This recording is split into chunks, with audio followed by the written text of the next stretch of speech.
Welcome to Growing with Term Classroom, the Basics of Data-Driven Instruction, Module 1, Introduction to Data-Driven Instruction. I'm Kalia and I'll be guiding you through today's module.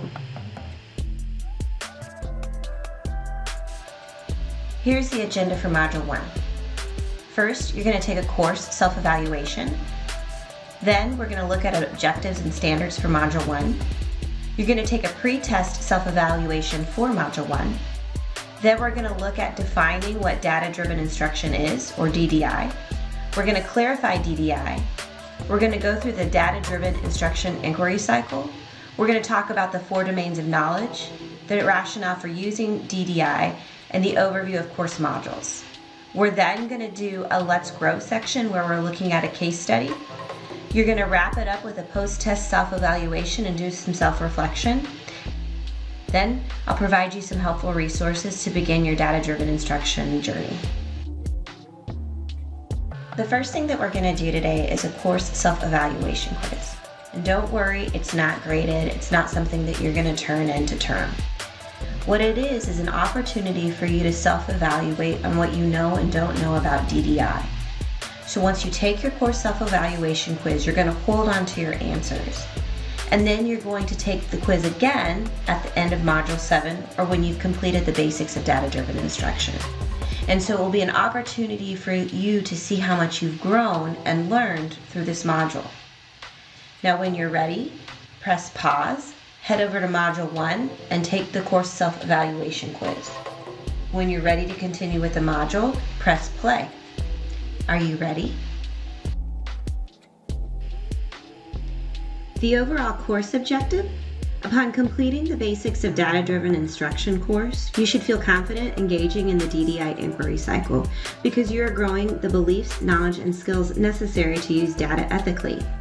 For Module 1 objective, after completing Module 1, you can recognize the ways that data-driven instruction is an ongoing, inquiry-driven cycle informed by the 4 domains of knowledge. Here are the standards covered in Module 1. Take a minute or two to read the standards covered in this module.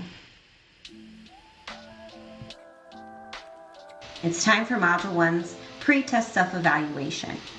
Head on over to Module 1 and select the pre-test self-evaluation. Take the quiz. When you're done, save your answers until the end of Module 1. Feel free to press pause to take the quiz. When you're ready to continue with the module, press play. Are you ready? Let's dive into data-driven instruction by defining what DDI is. Data-driven instruction is transforming information into actionable instructional knowledge and practices by collecting, analyzing, and interpreting all types of data to help determine instructional steps. Now that we have a definition for data-driven instruction, let's look at what DDI is and what it is not. Data-driven instruction is gaining a holistic picture of student learning. Data-driven instruction is analyzing diverse student data to make more responsive decisions. Data-driven instruction is an ongoing cycle of reflection and inquiry. Data-driven instruction is not used only when trying to improve STAR scores. Data-driven instruction is not analyzing only standardized testing data like STAR to make instructional decisions. Data-driven instruction is not limited to specific times of year like the beginning of the semester. When teachers use DDI, they're engaging in an ongoing cycle of inquiry. When you look at DDI, it's comprised of 5 different steps. The first step is to create learning objectives. Step number 2 is to identify and collect diverse data. Step 3 is to transform data into information. Step 4 is transforming information into decisions. Step 5 is to evaluate the outcome. Now, when teachers are done with step 5, they begin the process all over again. This is why it's considered ongoing and it's inquiry driven, because each step of the process is asking the teacher to reflect upon their instructional practice. What makes data-driven instruction so powerful is that teachers constantly tap into these 4 domains of knowledge. These domains of knowledge support teachers in making decisions throughout each step of the data-driven instruction inquiry cycle. So let's take a look at the slide. So on the top left circle, you'll see knowledge of school context. These are school factors that could impact your teaching and learning in your classroom. To me, the example that comes to mind is school lunch. When my students have lunch at 10:30, then the last period of the day, they might not be as engaged because they're hungry. And if you look at the bottom left, the content knowledge, that's your knowledge of the subject matter you teach. So for example, when I taught 8th grade U.S. history and 11th grade U.S. history, I really had to have a full understanding of American history from the time of colonization to present day. Let's look at the bottom right circle. Knowledge of student development. These are the ways students learn. So for example, when I taught 8th grade, I knew that they could think in much more abstract terms, so I could ask questions that pushed their thinking. Whereas when I taught 6th grade, they were still really concrete thinkers. So for them to get to more abstract questions, I had to do a lot more scaffolding before a question that may be more abstract.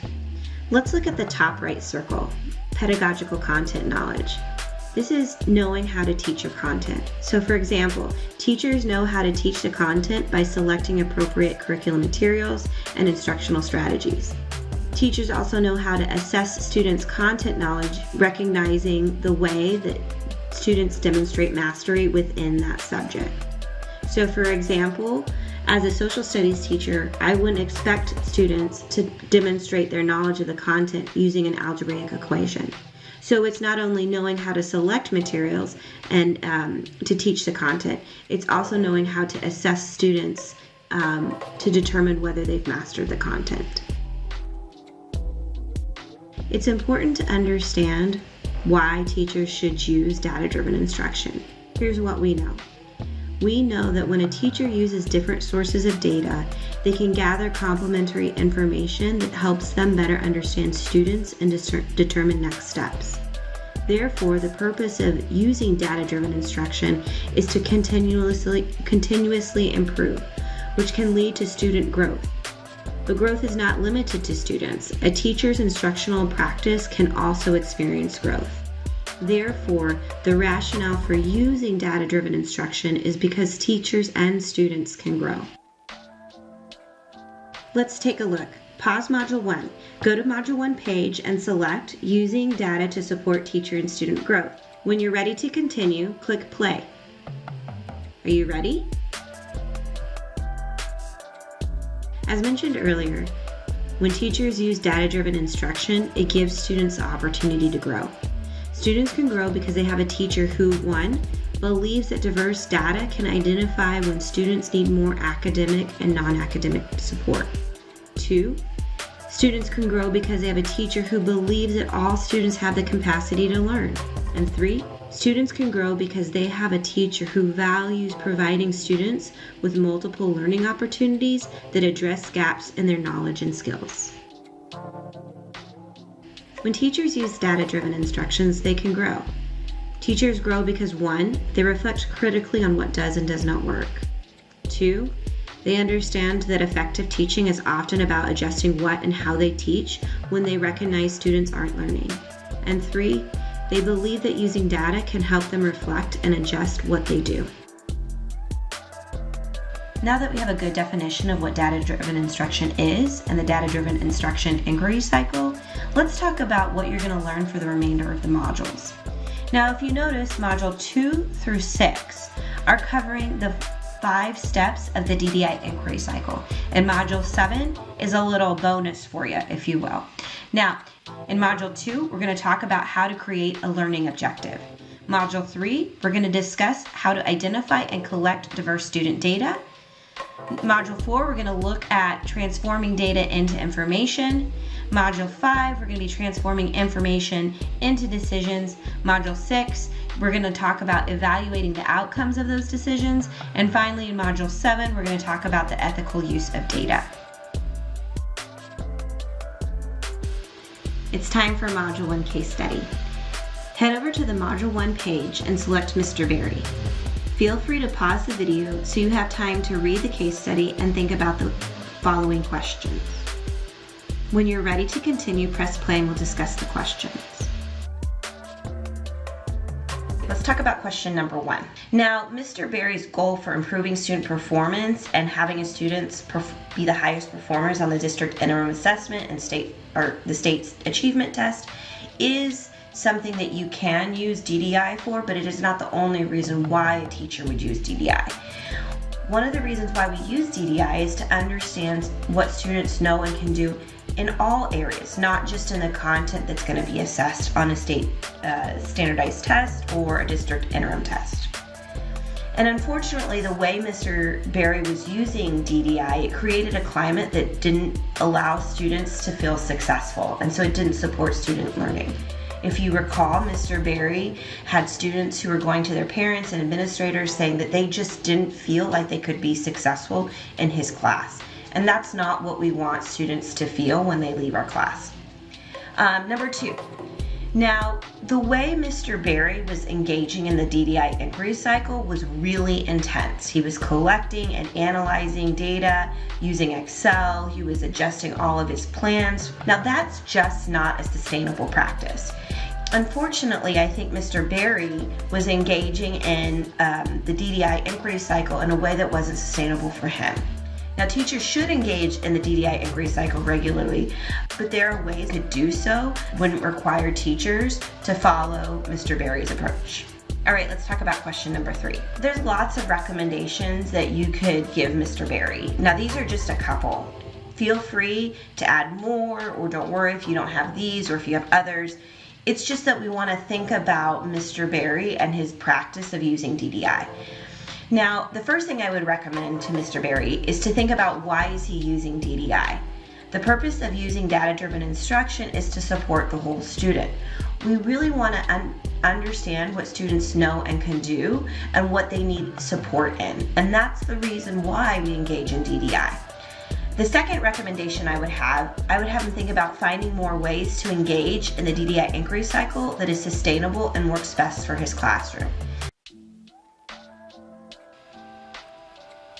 Before we wrap it up, let's look at the big picture.